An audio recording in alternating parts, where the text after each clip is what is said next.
现在其实不用到英国，很像也可以接收到英国英式的这种教育哦。对 ，TNE Transnational Education 跨境教育，这个呢在马来西亚呢应该是整30年前就已经开始了，不只是因为要推广语言，而是要推广英国高质量的学位。我们最新的数据呢，就是大概有4.5万名的马来西亚学生是在马来西亚当地是读跨境教育，在英国的马来西亚学生只有1.4万，所以你可以看到更多的马来西亚学生是在马来西亚当地读英国的学位。其实英国教育最大的特色呢，其实是他教你的是怎么想，而不是想什么。那我觉得这个思辨的能力，学生来讲呢，在你选课那时候呢，可能你会想，哎，我读了这些课程以后，出来有没有工作做？如果你选了一个科目是你完全没有兴趣，可是你觉得出来以后一定有工作，那可能对自己来讲没有给自己一个机会吧。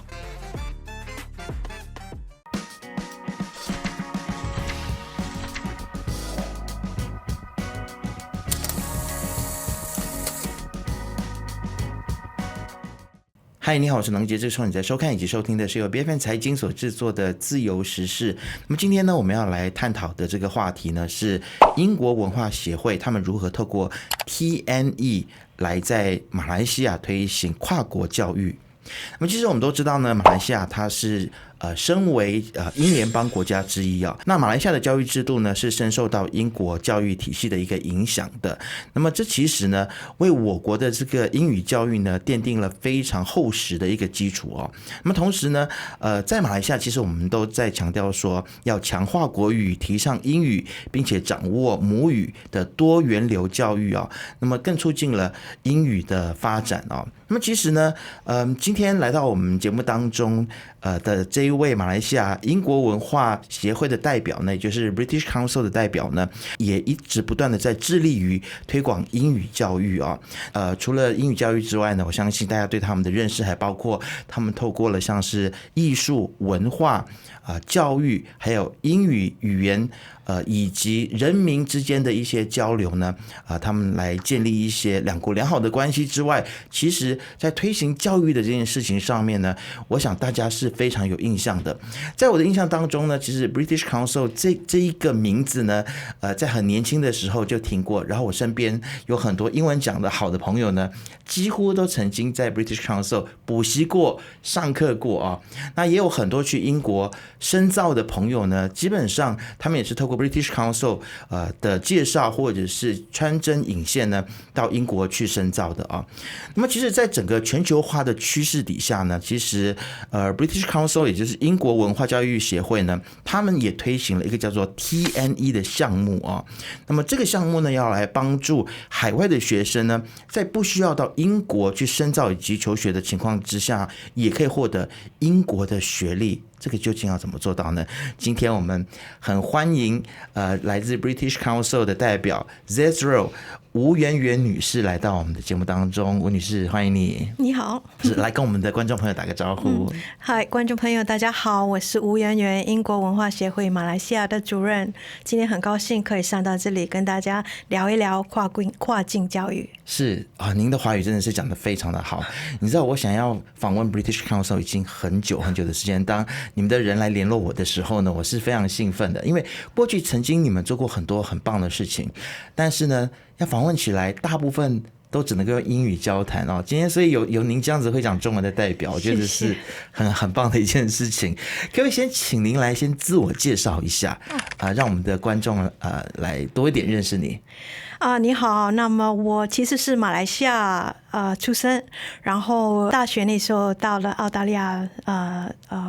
念书吧，然后回来以后有机会到了香港然后到了北京工作，所以就在那边学习了中文。因为我的中文虽然是讲的还可以，可是可能在写那方面、读那方面还是有很大的空间需要进步的。不过进了这个英国文化协会呢，我觉得最大的一个就是这个机构来讲吧，其实我们是一个文化交流的机构，所以语言培训呢只是我们一个其中的一个项目。我们最大的一个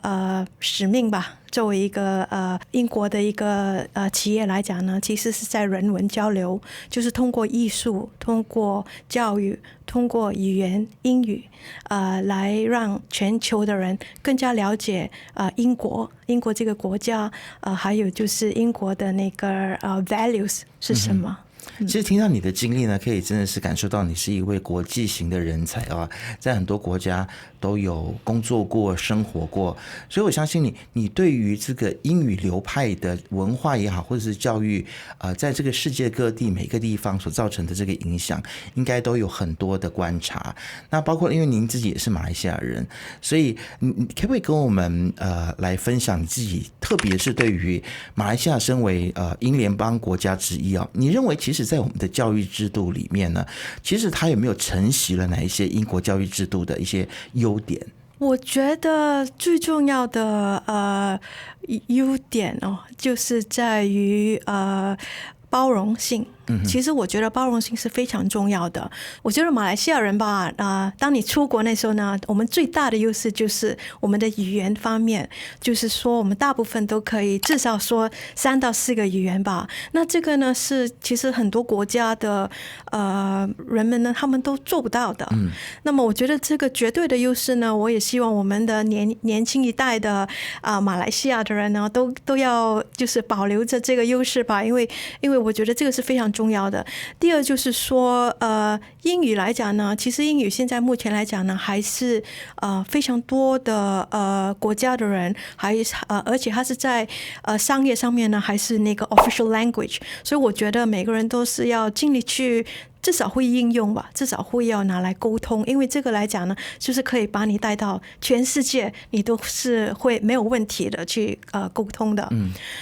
另外一方面我觉得英国的教育呢，其实它的最大的一个优势呢，就是在于大学产业还有科研的一个我们所谓的比较系统的一个生态。所以我觉得这个是非常重要，因为呢我们读书呢是需要有应用的，而不是我们所谓的只是拿来背而已。所以我觉得这个应用是呢是整个英国来讲呢它最大的一个优势吧。是，而且因为我自己是沙劳越人哦，现在在沙劳越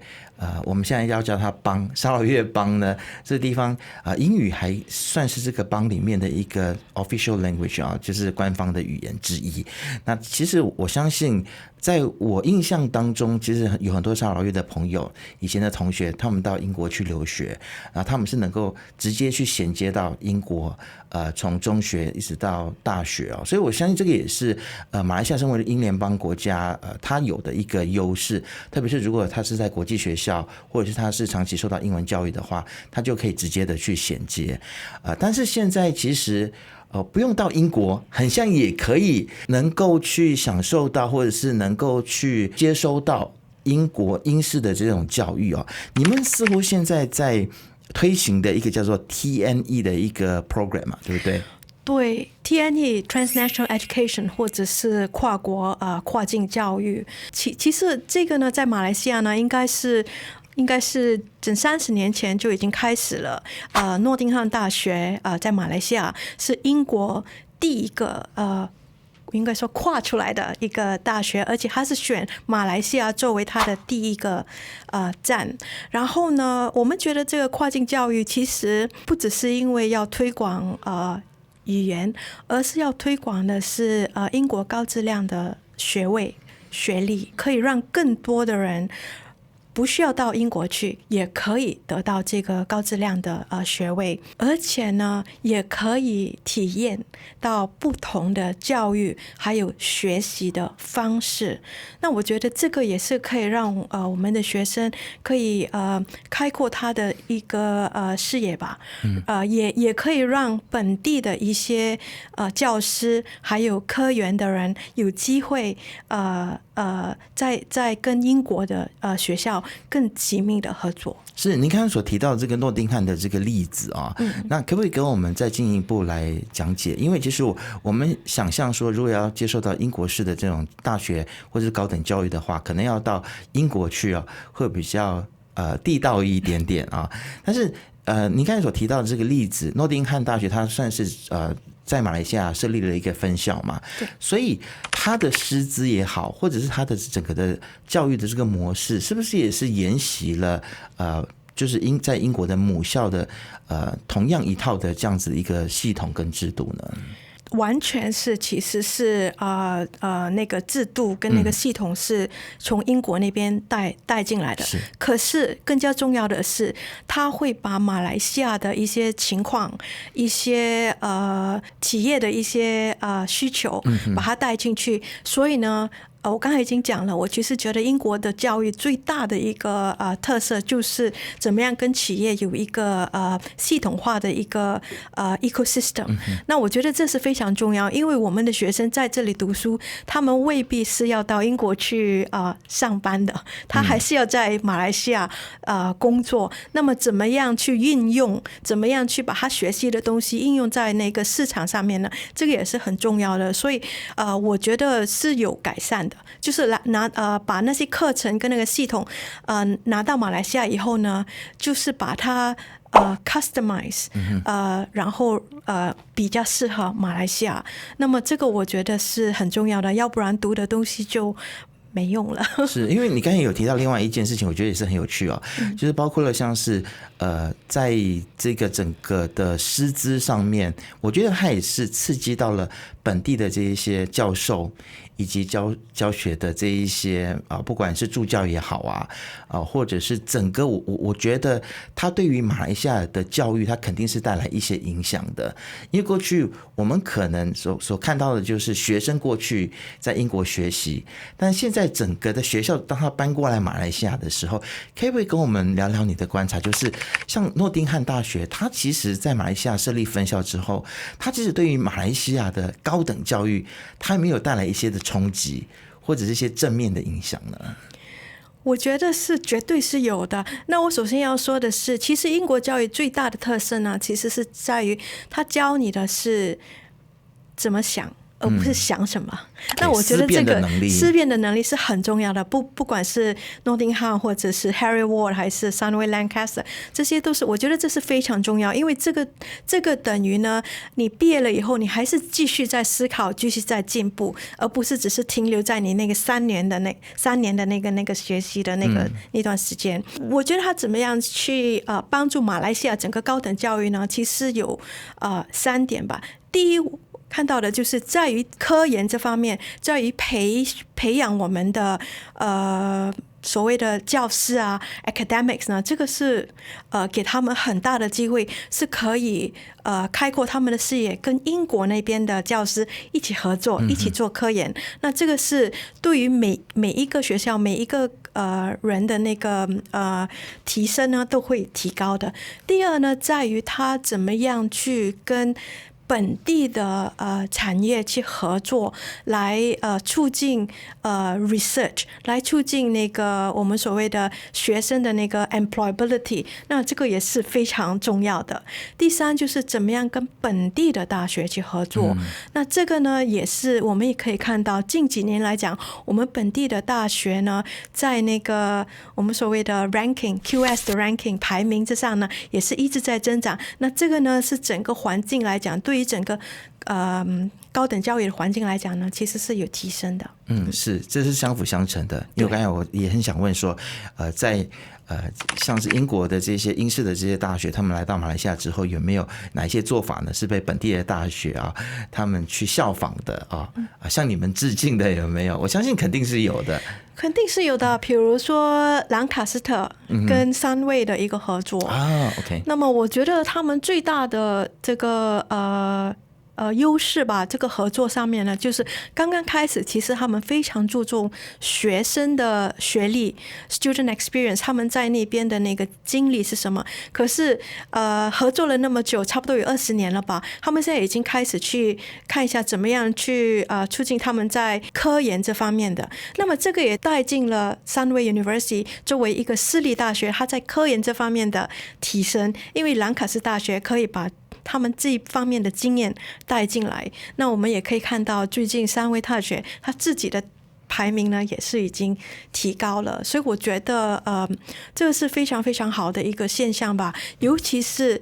他们在科研这方面呢，他们注重了在生态还有在于sustainable city 这方面的这个合作，那这个对于马来西亚来讲很重要的一个，是特别是对于这个城市的可持续化，其实这些都是非常重要的议题，尤其像我们看到极端气候啊，我们更需要这一方面的一些知识。那其实刚刚您提到的关于就是 TNE 在这个 program 底下呢，对于马来西亚高等教育的这个影响啊，那其实除了线下的课程之外，其实我相信因为现在已经是网络时代，特别在经过 COVID 之后，我相信很多人对于上网课已经是不排斥了。所以你们有没有一些就是可以衔接到英国的大学，直接由那边的教授来教学的这种网络的课程的推广呢？其实现在在跨境教育呢，最普遍的一个模式呢，就是我们所谓的 hybrid model，就是呢有一些是在网上可以上课，那么就从英国的他们的教授会上课，然后有一些呢是在我们所谓的面对面的一些课程，所以我觉得这个来讲呢，对学生是非常好的，因为他们可以真的是跟英国的，不只是跟英国的教授，其实跟英国的学生在那边学习的也有一些合作的一些project 那些，然后在线下呢，他们又可以在这里有当地的导师，可以给他们更好的一些更紧密的一些辅导，所以这个一个hybrid 的 model 呢是现在比较普遍的一个是，所以这个跨境教育，然后这种所谓的 hybrid 的这样子的一个模式呢，确实对于现在的学生来说是便利很多，而且我相信费用应该也是会减少很多。费用肯定是会减少的。我们觉得其实最重要的呢，对于学生呢是那种应用，还有我们所谓的 flexibility，这个非常重要，因为COVID 以后呢，我们看到的呢，其实是一个学生的那个智能跟应用能力呢，还有转变能力是要非常强的，因为每一天其实世界都在改变，尤其是如果有 AI 有那个 digital 的 technology 呢，那么如果你作为一个学生，你还是很古板的，就是教授在前面教，你在后面听，然后你不会应用，也不会知道怎么样去跟企业然后应用那些 technology 的话，我们觉得这个方式的话可能已经不太适合了，所以我觉得跨境教育最好的一个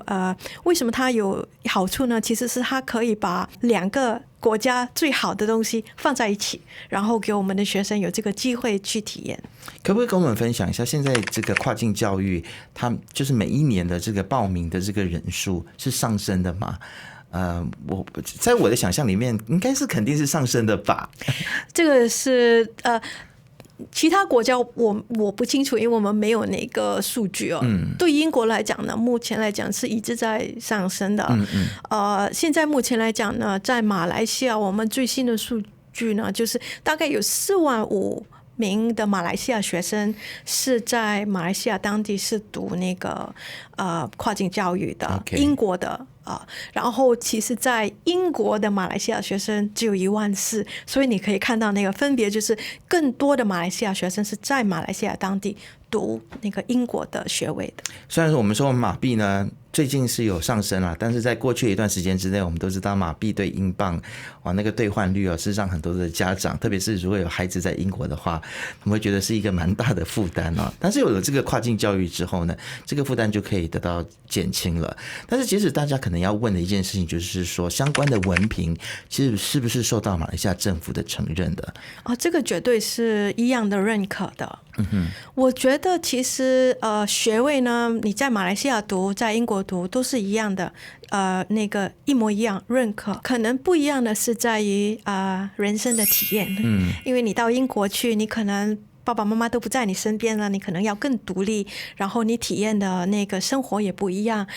气候也不一样，吃的东西也不一样。那么可能你带回来的其实不只是一个国际学位，你带来的回来的是一种在不同国家的一个体验。那么你在马来西亚的话，你读的是一模一样的学位，可是你体验的又不一样了。你体验的可能是2个国家带来的一个我们所谓的 customized 的一个 program，然后呢，你体验的是可能你更加多机会的是在当地去把你自己的网络，把你自己的 network 去很快的就可以提上来。应该是说每一样都有 pros and cons 吧。各有利弊啦。那么其实如果我是来加入到这个 TNE 这个跨境教育的话，但是我又想说，可能我要去英国来留学个1年，来经历一下在异国的一个生活，增加自己的生活体验的话，其实你们是不是也有相关？像之前有些学院它是有所谓的 Twinning Program 嘛？对。那 TNE 是不是也有？也是，其实也是有的。对 ，Twinning 其实是part of 那个 TNE。对。那么这个其实这个方式是我们最鼓励学生，如果他们有经济能力的话，是去做到的。不管是你去体验一个夏天也好，你去体验一个学期或者是1年也好，因为怎么样的话呢，就是自己走出去自己的国家去看一看的话呢，还是可以把自己的视野提升的。那我们觉得这个还是，尤其是我们现在的小孩子可能比较依赖性比较强的话呢，那么如果你可以出去独立一下吧，培训一下自己的独立性，我们觉得还是挺好的。其实我相信，因为您自己也是在国外生活过蛮长的一段时间所以你绝对会能够了解到说，在国外那种见闻的增广，确实是用钱都买不到的，对不对？对，绝对是一种对自己的一个投资吧，对自己的一个，我觉得是 personal development 的一个投资。那我觉得这个是非常非常难得的机会来的。然后年轻的时候可以体验，我也很感谢我的父母给我这个机会吧。不过我觉得每一个人的经济环境可能都不一样，每一个人的选择都不一样。我觉得不管每一个学生你选哪一条路的话呢，路终于是自己走出来的。最重要的是要把握机会，不管你是在马来西亚读跨境教育，或者是你有机会出国去体验呢，那每一条路都是可以走出自己的康庄大道。对对对对。是。那其实我觉得就是高等教育真的是非常非常的竞争因为其实我相信跟英国竞争的国家还包括像是美国啦、纽澳啦等等这些西方国家你自己其实你发现说在 TNE 的推行的过程当中，有没有哪一些科系是比较具竞争力的，最多人选读的，然后你也觉得说这个其实是英国教育里面的强项？觉得英国教育的强项就是它一直在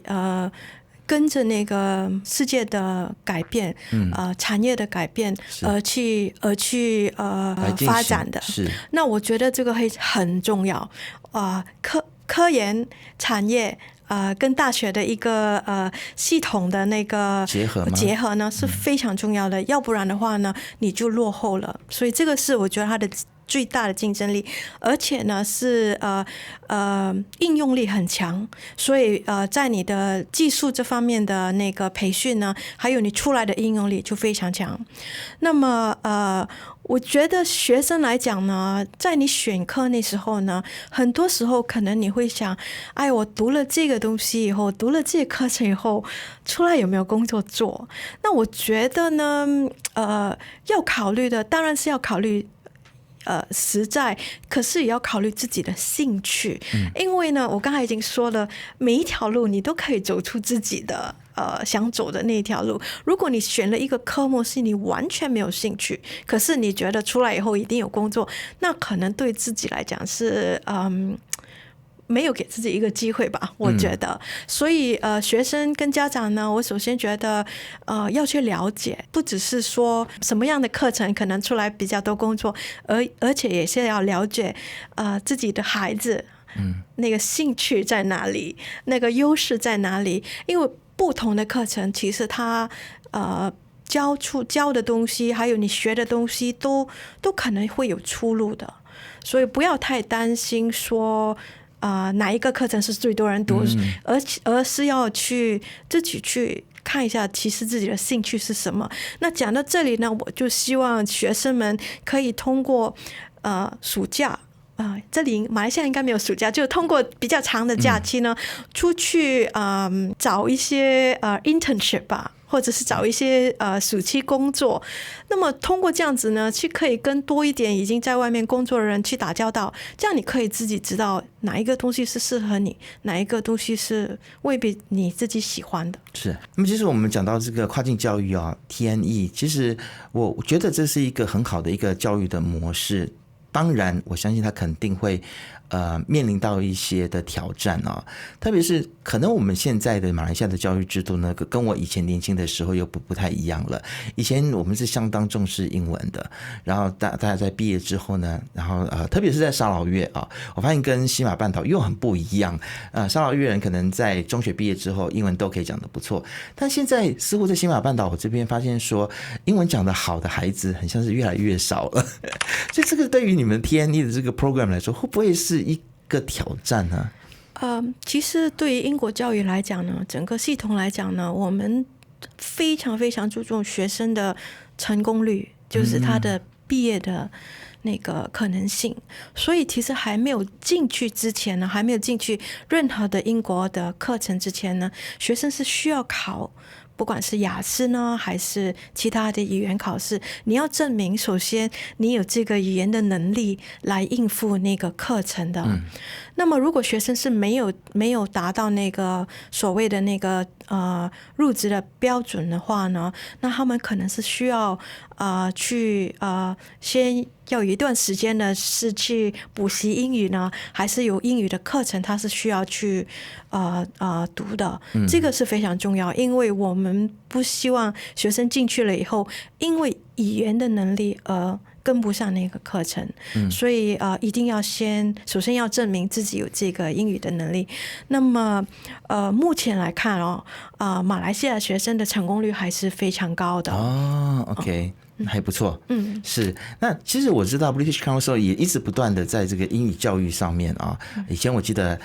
同学们如果就是要增强自己的英语能力的话，都是常常要到你们那边去走一走或者是去上课。所以在这个部分的话，特别是针对中学生，你们有没有一些的 program 是不是，或者是有透过哪一些的方式来加强本地马来西亚中学生或者是即将毕业的这些学子们，增强他们的英文能力？其实有的。那么不管是在一对一的课程啦，或者是在那个上线的课程呢，我们都有一些，尤其是上线的课程，我们有一些免费的课程是给学生去练习的。然后我也鼓励学生可以上我们的网站去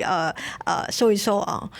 然后一对一的课程或者是一对多的课程呢，都有来帮学生去进步他的语言吧。不过我们也是鼓励学生语言呢不是背出来的，是要练习出来的，一定要多用然后对自己有信心然后才会慢慢的进步的。是。其实英国文化教育协会呢，在马来西亚这个历史已经非常的悠久了，但是我觉得你们一直不断的去与时并进，然后做出了很多的改革跟变化可以看到你们一路上以来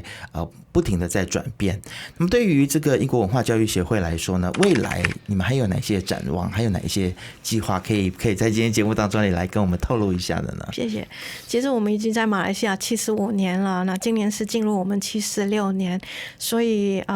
历史是真的是非常久了。然后英国跟马来西亚的历史渊源真的是非常好的，我们的人文的交流也是非常永固的。那么我觉得短期来讲，我们明年有一个非常大的一个计划，就是我们叫做 Pop Up UK。我们希望把英国呢在马来西亚呢 Pop Up。那么我们有一个在2月底在 Sunway Pyramid 有一个活动，那么把英国在体育，在那个艺术，在technology， 还有在于那个 health 这方面呢的一些比较创新的一些理念吧带过来，然后介绍给马来西亚的学生还有家长，认识。那长期来讲呢，其实我们最重要的呢，还是在于怎么样促进我们两国人的一些，不管是在于艺术还是在于教育的一些交流。所以我们也希望可以明年来讲呢，我们还是有一些奖学金给马来西亚学生，尤其是给那个science 的 STEM 的一些学生们，如果有兴趣的话，我们还是有一些挺大的奖学金给学生去英国留学。那么第三呢，其实这么多年来呢，其实马来西亚真的有很多很多的英国的毕业生，我们叫做我们的校友，英国校友。那么在校友这方面的话呢，我们也是会做一些活动呢，让这些每个都有英国经验的或者是英国学位的一些马来西亚人呢，有机会可以在一起交流，还有一起network 这样子。其实我相信英国的教育还有文化还有语言呢，其实都是在这个世界上面的排名都是在顶尖的这个位置啊，所以我们在生活在马来西亚其实蛮幸福的，我们可以接触到各种各样来自各国不同的文化跟教育制度。那如果你想要让你自己的孩子能够去接触到这个数一数二的一种的教育品质的话，我相信其实这种跨境教育 TNE 或者是英国的各种各样的教育制度还有模式呢，都是你可以去思考以及参考的。今天非常谢谢 Zezro 来到我们的节目当中，希望很快时间可以再次请你回来。谢谢，谢谢你，再见。那不晓得大家对于我们今天的节目有什么样子的看法呢？都可以在下面留言告诉我们，一定要记得订阅、按赞以及开启小铃铛，就会看到我们所有财经最新的影片。我们下次见。